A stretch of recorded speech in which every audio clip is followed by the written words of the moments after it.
Welcome to the Sharing Without Shame podcast, dedicated to parents and anyone else who loves someone in active addiction. Education is a powerful tool in breaking down stigma, fostering understanding, and ultimately helping individuals and their loved ones navigate the challenges of addiction. With Donna Marston, author of Peeling the Onion and Sharing Without Shame.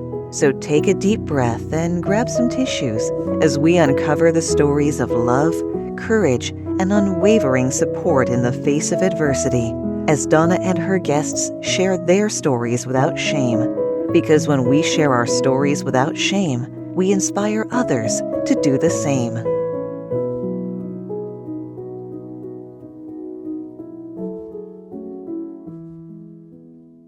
Hello, and welcome to the Sharing Without Shame podcast. I'm Donna Marston, your host, and this podcast is sponsored by Snap Bands, and this is my Snap Bands, and mine says blessings, and it's cognitive therapy, and it's snap therapy. So if you're having a negative thought or negative feelings, you just give it a little snap, and hopefully it turns everything around.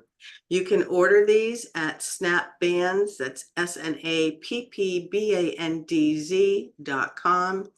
And when you order, put in under comments, just put SWOS or Sharing Without Shame so that Michael will know that you heard about Snap Bands from me. So today I'm excited to speak with John Nash, who is a clinical mental health counselor. He specializes in trauma, anxiety, addiction, and couples and family work.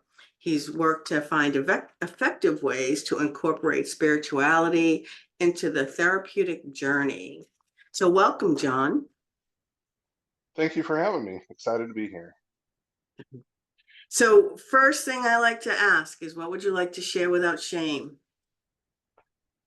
Yeah, so I think I'm coming into this space really reflecting on my experience trying to help people with addiction. And I know for myself that very early on, I held on to a lot of those really negative stigmas towards people who had any sort of addiction, whether, you know, drugs, alcohol, pornography, you name it, right? I kind of held this belief that there was something wrong with them, right? And I saw them in this very negative light. And even when I started getting into some of the early stages of working with addiction specifically, I had that framework I was operating with, and boy, have I learned a lot I since bet. then. So what have you learned? So I think back to I think it was either the first or second group that I did at a sober living IOP that I still work at.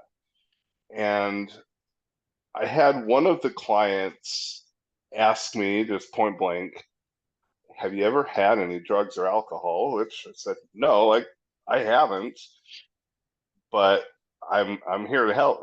Well, what do you have to offer me? Like, and I just, What do you know? it was like deer in the headlights. I I had no answer. Luckily, there was someone else there who had been in the program for a long time, right? One of the people who operate it, and he stepped in and said, well, just because he hasn't been in that same kind of addiction doesn't mean that there isn't some sort of addictive behavior. And he can also be an example of what life is like on the other side. Mm. And that was a really powerful thing for me to hear, because I'm like, I've got this book knowledge, right? I've studied in school, I've read some other books on the side, but still, like when I got asked that question, I had no idea what my answer could be, right? That someone who's coming out of prison, who's lived on the streets, who has had decades in drug addiction, right? Mm-hmm. I don't know. I hope I can offer something, but I wasn't confident Yeah. at that point. Yeah. Because this is what, 9 years ago?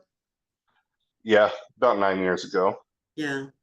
And now, when I'm asked that question, I I think I have a much different kind of answer than even was given by that other person in there, that I can hold a different space for them than someone who just Mm, has, been in that exact same scenario as them.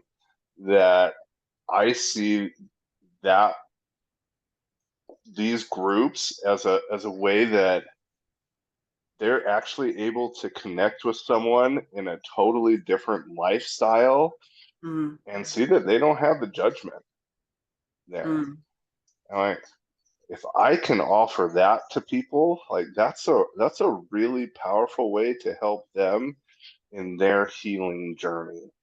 mm. That's interesting. Well, you know, I remember when I first started doing family support, and this mom came up to me and said, "So what are your credentials?" And I said, I have lived experience and, have taken this and I'm just paying it forward." And she kind of like blew me off. And I felt terrible about it. And I went out and got every type of certificate that I could possibly get because I never wanted to feel that way again. And I had this huge book with all these certificates. I got licensed and all that. And now it doesn't really matter because what we offer is really, it's help, it's hope and helping people to look at things differently and bringing that spirituality into the journey, right? Yeah, absolutely. There's so much more than you can learn from any sort of book or certificate training program. Those are great. They give you a good foundation for understanding, but there's no way any of those could have prepared me for what I've learned from these gentlemen over, you know, years of sitting in these groups with them and them sharing their lived experience and how hard it's been and what their barriers are for feeling like they can move forward. Right. And that's a totally different kind of experience, Mm-hmm. and I wouldn't trade it for the world. Yeah. So if you weren't affected by addiction, how did you, what made you, when you went to school or when you graduated, how did you get into the addiction and trauma and anxiety? How did that come to be like your core um, thing that you concentrate on when you work with patients? I started working in residential treatment for at-risk youth, and I could see these patterns within my internship that were starting to develop for them, Mm, that there was already this desire to turn towards drugs and alcohol because that's what they'd seen their parents do. yeah. And they were essentially gearing up for this really hard life for themselves. That's kind of what they had accepted at Mm-hmm. that point. And my heart really went out to them. These young kids, right, as young as 12 years old, that had already kind of consigned themselves to, I'm either going to be living on the street or I'm going to be in some really bad neighborhoods, maybe in some apartment for little bits of time, right? I want to help them get out of that.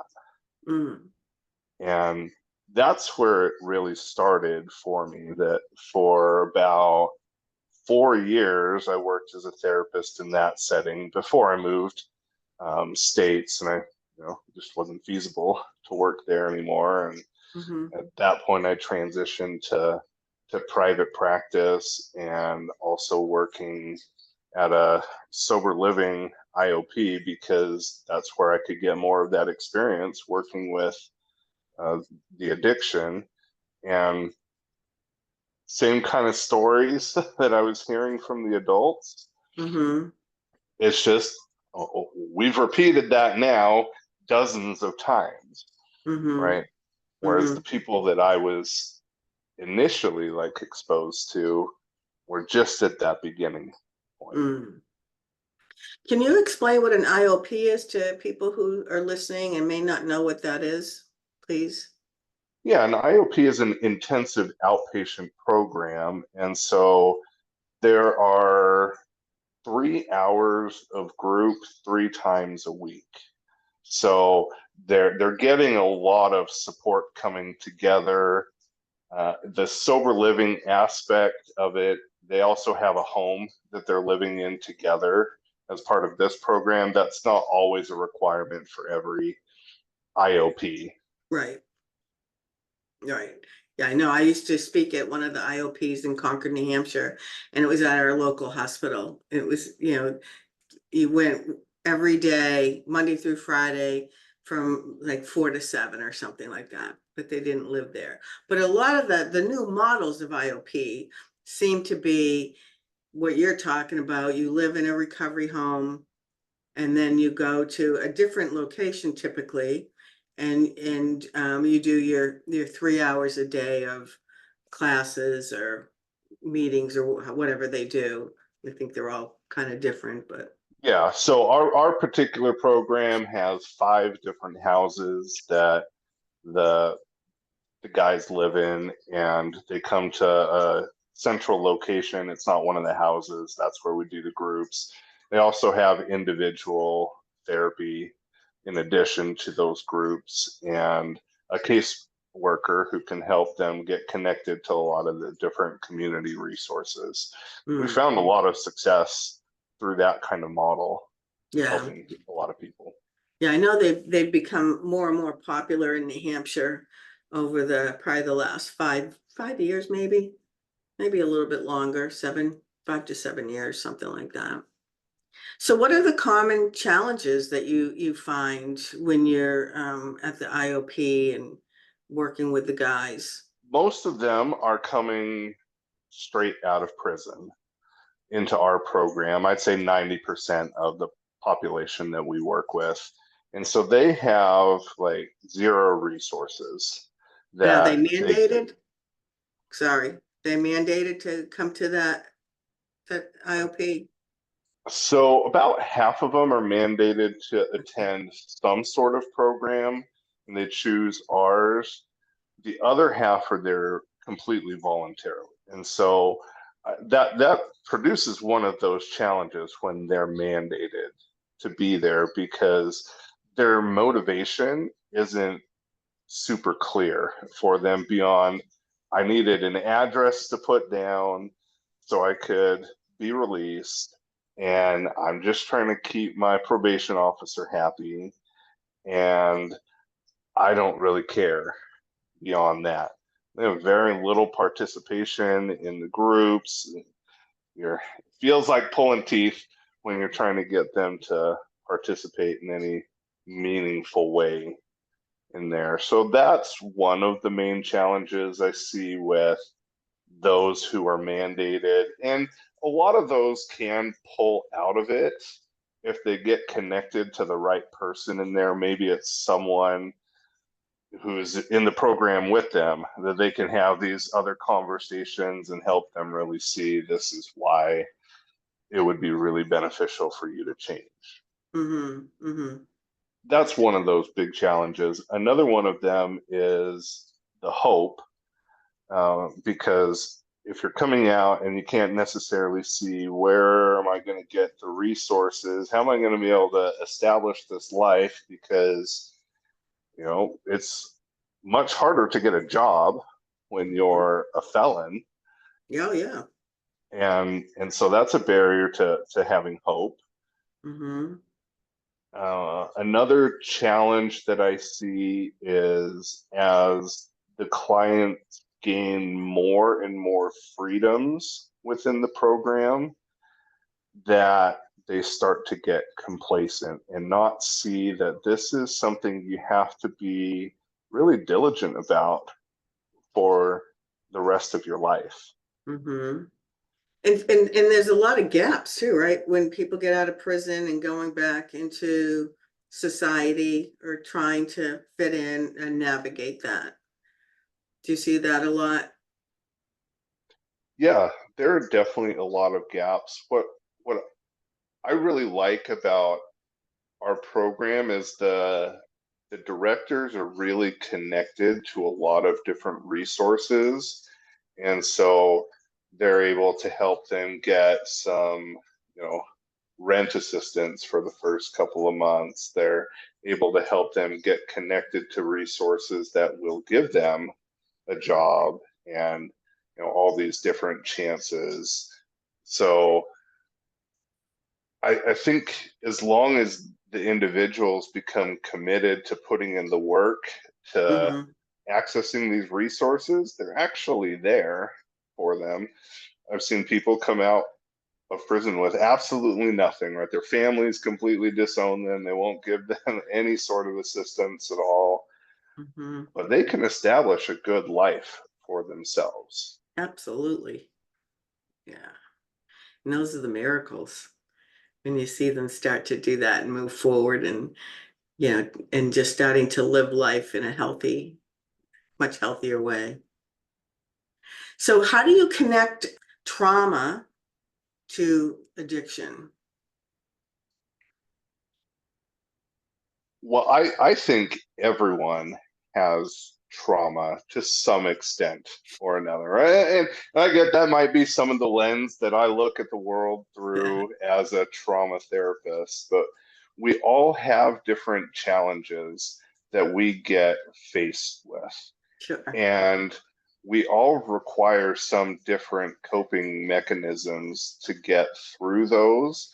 Some people are lucky enough that they have people they can look to teach them good, healthy coping strategies to get through those, you know, those traumas, those difficult situations. Mm-hmm. But there are so many people who don't have that, and they're just looking for something to help them get through the moment, Mm-hmm. day to day. And what's a really easy way to numb the pain, to get through that hard situation? Drugs and alcohol. They get that immediate change in how they're feeling. And I don't hear any story where they intended for this to become a lifelong pattern and I'm going to start living on the street, right? I don't hear that a ton. It's like with this trauma lens, I'm just trying to find a way to get by day to day. But because they're not actually dealing with the effects of the trauma in a good, healthy way to resolve it, they end up needing more and more to numb that out, Mm-hmm. increasing that dependence and that addiction. So how do you tailor your therapeutic techniques when you're working with the guys? So it's a little bit different based on whether I'm in a group or if I'm in an individual session. But at the outset, it's always let me hear your story. I want to get to know you as an Mm, individual. I don't care how similar it sounds to the stories I've heard over the years working in here. I want to get to know you. And when I can build that relationship, that changes a lot for them because most of these guys, like the only people that care about them are the people they've shared prison time with, mm, people who have been with them out on the street. yep. Their family even has a difficult time accepting Mm-hmm. them and giving them that space. So, building a relationship for me has been the biggest thing that I've focused on in the treatment because nothing else matters if they don't feel like they're valued at all. And I think a lot of it goes back to childhood, right? If they grew up with emotionally immature parents, that's an issue. for that could be why they self-medicate, because they weren't heard, not validated. There's a lot of, parents were just, whether they were self-centered using drugs or just emotionally not developed, it really affects children. I think there's so many things, and I think you're right that everybody has a little bit of trauma, no matter who you are. There's a little kid that was traumatized by a teacher or a bully or just somebody, and depending on how sensitive they are, how they internalize it, right? And Mhm. for some people, they don't have that coping mechanism, so they self-medicate. So how do you bring the spirituality into when you work with your I don't know, do you call them clients or patients?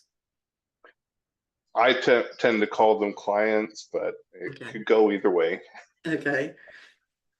So when I'm working with them in Utah, we have a lot of people who fall under the Christian umbrella, and but that's not completely true for everyone. So I'm not immediately like jumping into any principles from a particular religion because Mm-hmm. I think that might alienate some other people.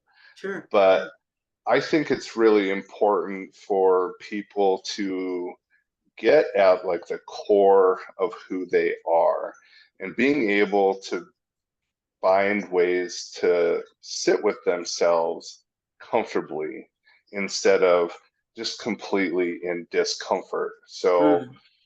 principles of meditation can be very helpful Mm-hmm. because whether it's a guided meditation or it's someone learning how to just sit there and be with their own experience, that's not something they've really done Mm-hmm. with any sort of grace in Mm-hmm. there.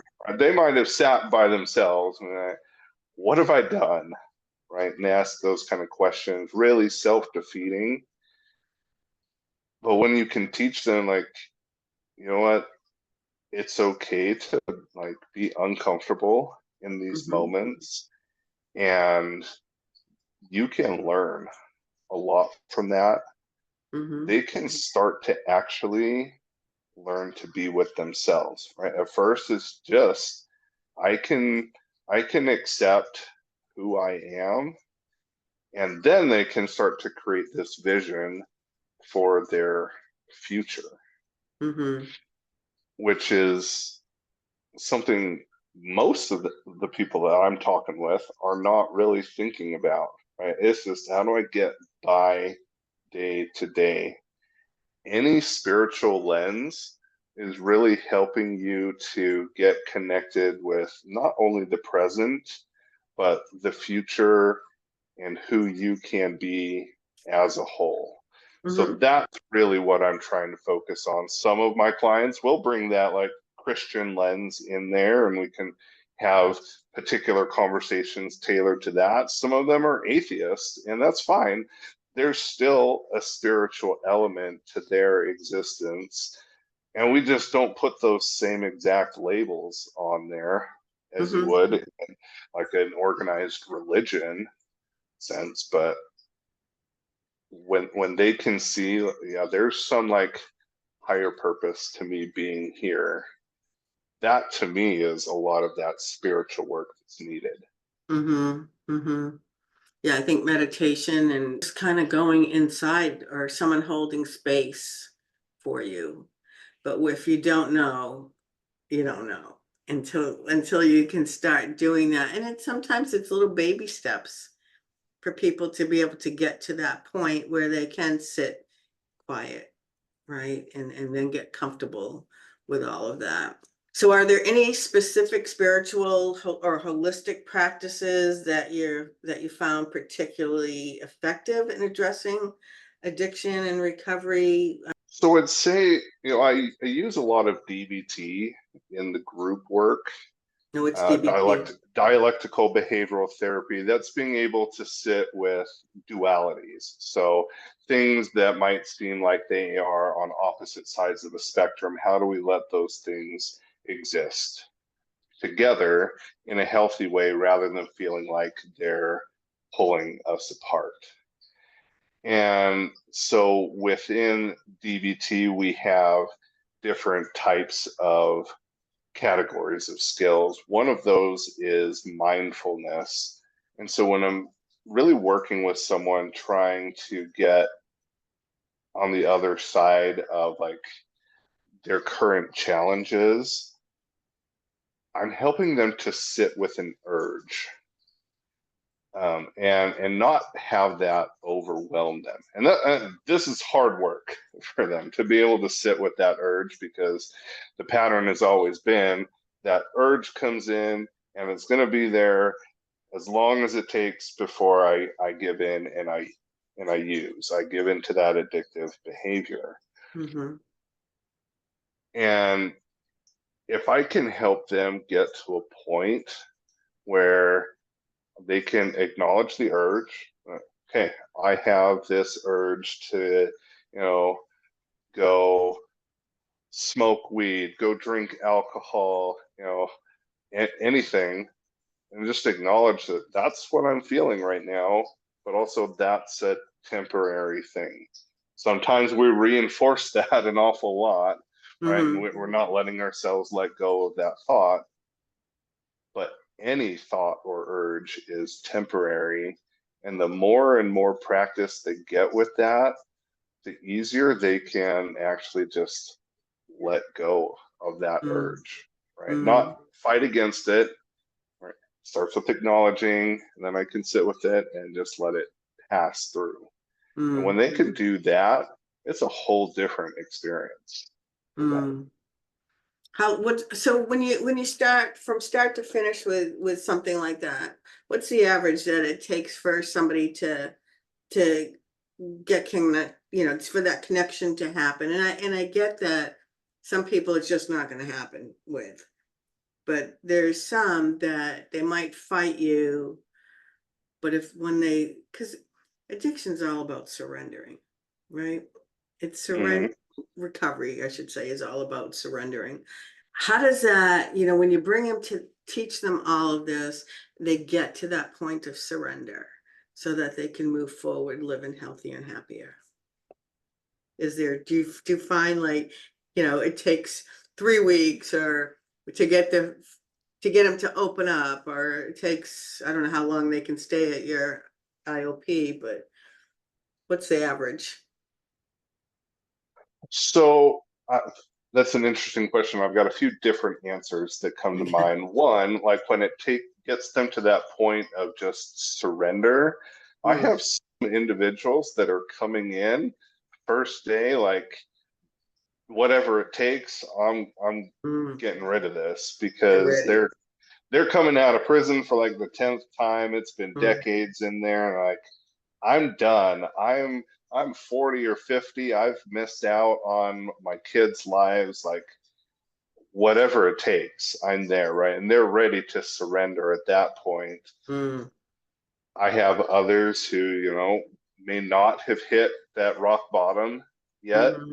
And that's usually taking a minimum of a few weeks.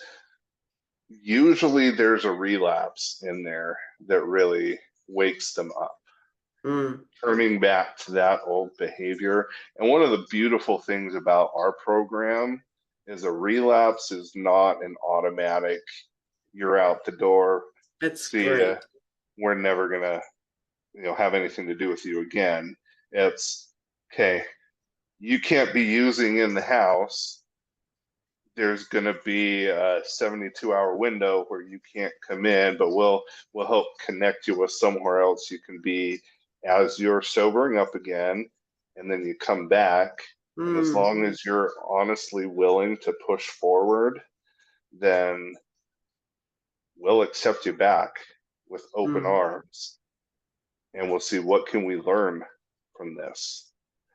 And to me, that's a really beautiful experience for a lot of people to get to that surrender. It's like, oh, I thought I was a lot more powerful to manage this than I actually was. Yeah. And that's often somewhere between like a month or two into the program.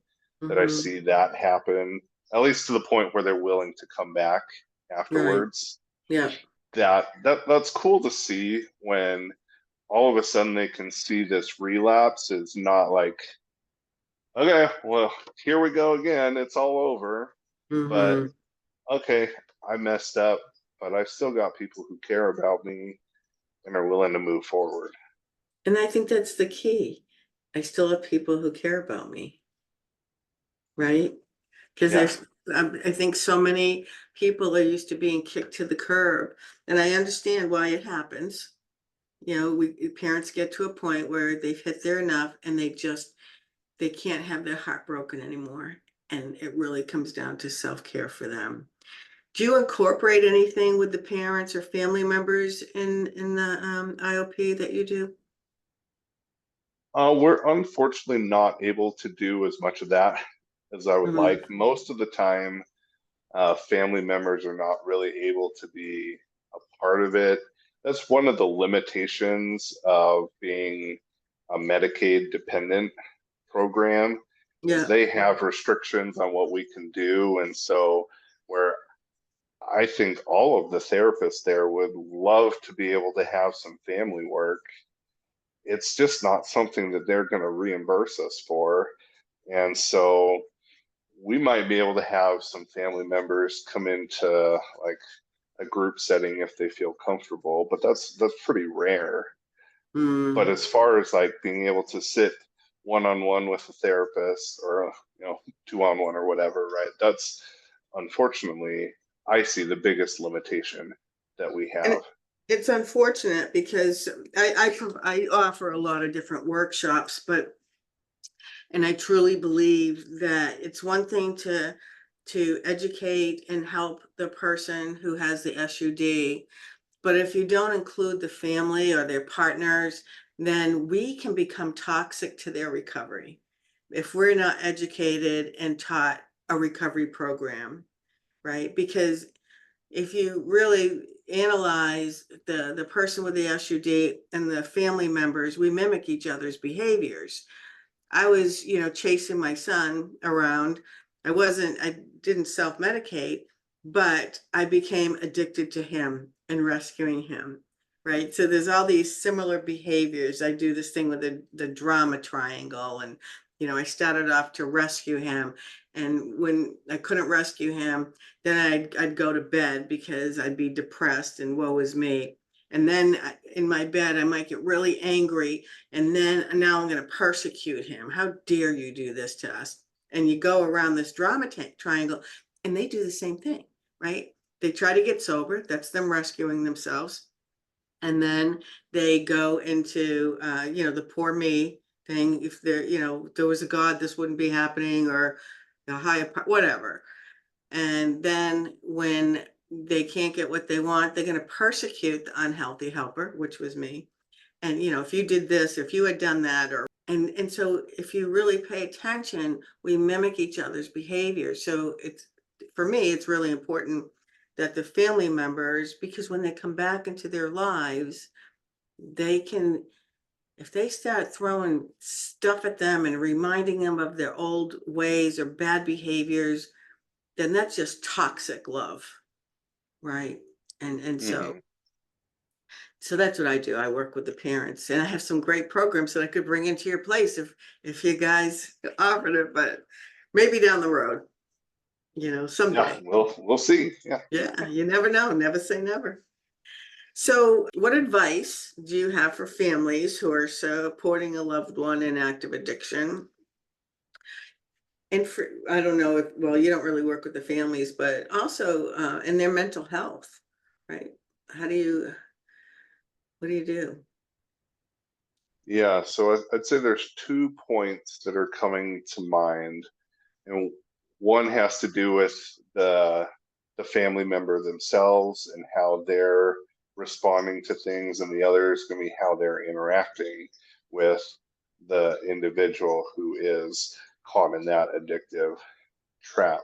I'd say if we focus first on what the family member is going to do to have good interactions with the individual, I think they need to be able to separate the individual from behaviors that they're demonstrating, because I've seen so much of good within these people. They're just struggling in a different way Mm, than we might be, right? right. I've got Yeah. my own set of challenges. Theirs just happens to be a lot more externally visible Mm, than mine are, right? I think I can be pretty good at hiding what's going on for me. yeah. They can't so Yeah. much. And so, as a family member, as a friend, someone who really wants to help, you have to separate those things out for yourself to see the person still as an individual. And I can love you despite whatever's happening. And you just need some, maybe not just, but you really need someone to love and care for you. Mm, I think that's a really key perspective for those family members. I see really being able to help support this recovery process versus the mhm. ones who you're talking about as being really toxic in that, right? And that I'm gonna point out any flaw that you have in that recovery, right? That's not going to help them, right? Mm-hmm. Mm-hmm. And they So that, remind them when they come home, you stole this from me, you did this, you did that. And what does that do? That just deflates them, right? And mhm, it's not healthy. yeah, absolutely. Yeah. So along with that idea of being able to separate the individual from their behavior, this goes into how am I going to take care of myself as I'm trying to also support this other person, right? You're looking at, well, what behaviors am I going to tolerate and what won't I, right? Because that's really what we want to focus on, right? If you're going to be using, like, that's not what I'm going to accept into my space. As one example, right? If you're not, you're welcome to be here anytime, right? Mhm. If you're using, maybe we're limited to phone calls or something, right? I still want that connection with you, right? Maybe the limit is I'm not going to give you money or so, right? But but but Huge. rec- but recognizing, I can have limits Mhm. and still love the other person, right? We don't have to just cut people off. That's a that's a huge thing I hear over and over again. My family just completely disowned me, and even though I'm trying to make all these changes now, they can't see them, right? Mhm. And how Mhm. tragic that is for them, Absolutely. Yeah. that now I'm in a better space, but because of things I did, earlier in my life, I no longer have these people. And I totally get where the family's coming from. It's a hard place to be with people really caught in the middle of addiction. But Mhm. if you really believe change is possible, you can give space for that to happen in a healthy way by setting these boundaries. Yep. Absolutely. So as we wrap up, um, I don't know if you want to put out there how people can get in touch with you, or or if you just want to leave with some words of wisdom, how would you like to sign off on this? Yeah, so if anyone wants to reach out to me, I do have a website. It's johnnashcmhc.com. Um, that's probably the easiest way to kind of get connected with anything that I'm doing. If I just leave with some words, I think they would be reiterating some of what I've said. But this whole process, and I love like the whole concept of your podcast of approaching things without shame, Thank you. right? That treat everyone as an individual. And we're going to be able to help lift each other in ways that we probably wouldn't Mhm. imagine possible. I can say that with confidence because I've seen it. I've seen miracles happen people who never thought they could make the changes they wanted to be able to turn their life around and start helping other people. Yeah. It's a beautiful thing to see when we can treat everyone as an individual. Thank you. I appreciate that. Well, it's been wonderful chatting with you. And if anything I can do to help out the parents that you work with, certainly send them my way. And I wish you the best. Thank you. You as well. Thank you for tuning in. If you'd like to support the Sharing Without Shame podcast, please subscribe, like, and leave a review. If you're in need of emotional support, Donna offers private sessions. For more information about Donna and the services she offers, visit www.sharingwithoutshame.com or email her at donna4support@comcast.net. Nothing in the Sharing Without Shame podcast is intended to establish a therapist-patient relationship or intended to replace the services of a trained therapist, doctor, or health professional, or substitute for professional mental health, medical advice, diagnosis, or treatment. Until next time, may your faith and strength heal your heart.